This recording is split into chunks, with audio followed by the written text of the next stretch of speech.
ஆண்டவராகிய இயேசுவின் நாமத்தினாலே இந்த காலை வேளையில் கூட உங்கள் யாவரையும் வாழ்த்துகிறேன். கர்த்தர் உங்களை ஆசீர்வதிப்பாராக. இந்த நாளிலே கூட 2 தீமோத்தேயு 3ஆம் அதிகாரம் 11ஆம் வசனத்தின் ஒரு பகுதியை கூட வாசித்து தியானிக்கலாம். எவ்வளவோ துன்பங்களை சகித்தேன், இவை எல்லாவற்றினின்றும் கர்த்தர் என்னை நீங்களாக்கி விட்டார். மிக அருமையான வேதவசனம்.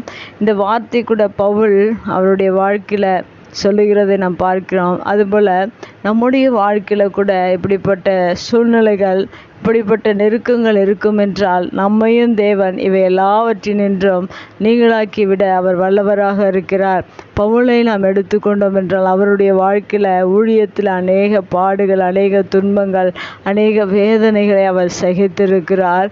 அது மாத்திரமல்ல, அவர் எந்த இடங்களிலெல்லாம் பாடுகளை சகித்தார் என்று இங்கே 3 இடங்களை குறித்து சொல்லப்பட்டிருக்கிறது. அந்தியோகியா, இக்கோனியா, லிஸ்திரா என்னும் பட்டணங்களில் எனக்கு உண்டான துன்பங்களையும் என்று பாடுகளையும் என்று அவர் சொல்லுகிறதை பார்க்கிறோம். இப்படி அநேக தேசங்களில், அநேக பட்டணங்களில் அவருக்கு பாடுகளை அவர் அனுபவித்து ஊழியங்களை செய்து அநேக புஸ்தகங்களை வேதத்தில் எழுதியிருக்கிறதை நாம் வாசிக்கிறோம். அவை எல்லாம் நம்முடைய வாழ்க்கையில், ஊழியத்தில், குடும்பத்தில் அநேக காரியங்களை நமக்கு கற்றுக் கொடுக்கிறதாக இருக்கிற தேவனோடு கூட ஐக்கியமாக இருந்து அநேக வார்த்தைகளை நமக்காக இந்த வேதத்தில் எழுதி வைத்திருக்கிற அந்த தேவ மனிதன் சொல்லுகிற வார்த்தை என்னவென்றால், அநேக பாடுகளை சகித்தேன் என்று சொல்லியிருக்கிறார்.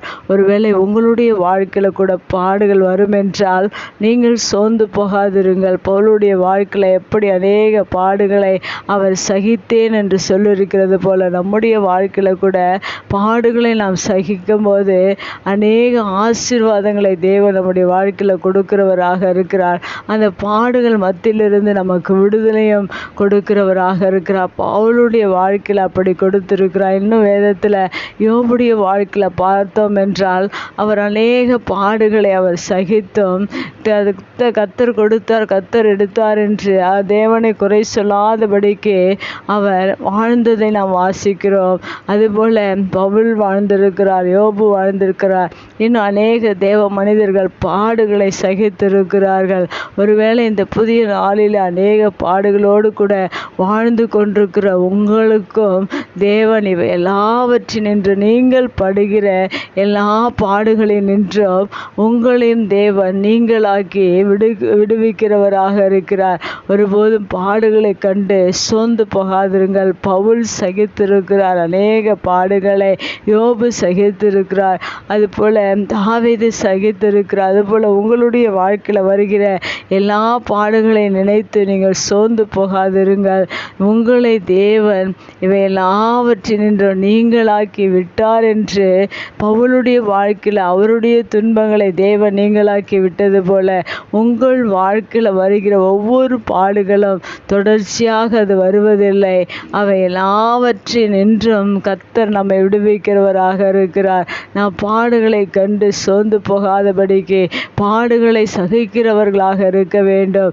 தாவீது பாடுகளை சகித்திருக்கிறது போல நீங்களும் சகித்து கொள்ளுங்கள்.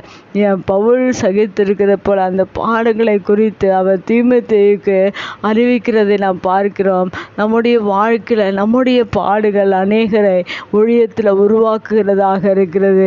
தேவனுடைய காரியங்களில் முன்னேற்றத்திற்கான காரியங்களை, நம்முடைய வாழ்க்கையில் படுகிற பாடுகளை நீங்கள் அனுபவமாக ஒரு மனிதனிடத்தில் நீங்கள் அதை கூறும்போது அந்த மனிதன் பக்குவப்படுவதற்கு, அவன் பரிசுத்தமாவதற்கு, தேவனோடு ஐக்கியமாவதற்கு அந்த பாடுகள் நமக்கு உதவியாக இருக்கும். அதுபோலதான் பவுலுடைய வாழ்க்கையில் அவர் பட்ட பாடுகளை தீமோத்தேயுக்கு கற்றுக் கொடுத்து அவரையும் ஊழியத்தில் ஒரு மிகுந்த சிறந்த ஒரு ஊழியனாக அவரை உருவாக்கினதை நாம் வேதத்தில் பார்க்கிறோம். அதுபோல் உங்களுடைய வாழ்க்கையில் உங்கள் பாடுகள் இன்னும் ஒரு ஊழியனை, ஒரு திறமையுள்ள ஊழியனை, கர்த்தருக்காக வைராக்கியம் உள்ள ஒரு ஊழியனை உருவாக்குவதற்கு உங்கள் பாடுகள் மிகுந்த பலனை கொடுக்கும். அதை தான் பவுல் சொல்லியிருக்கிறார். பாடுகளை சகித்தேன். இந்த பாடுகள் எல்லாவற்றினின்று கர்த்தர் என்னை விடுதலை ஆக்கினார், விடுவித்தார் என்று சொல்லியிருக்கிற வார்த்தையின் பிரகாரம் உங்களுடைய வாழ்க்கையில் வருகிற பாடுகளின் தேவன் விடுவித்து இன்னும் அநேக ஊழியர்களை, அநேக பரிசுத்தவான்களை எழும்பும்படியாக தேவன்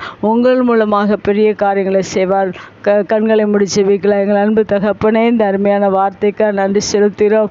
பவுலுடைய வாழ்க்கையில் பாடுகளை சகித்தது போல நாங்களும் எங்களுடைய வாழ்க்கையில் பாடுகளை சகித்து இன்னும் அநேக காரியங்களை மற்றவர்கள் கற்றுக்கொள்ளும்படியாக, மற்றவர்கள் திரும்படும்படியாக நாங்கள் அநேக பாடுகளை சகித்து தேவன் இந்த பாடுகளை நின்று எங்களுக்கு விடுதலை கொடுக்க போகிறதற்காய், விடுதலை கொடுத்ததற்காய் நன்றி செலுத்துகிறோம்.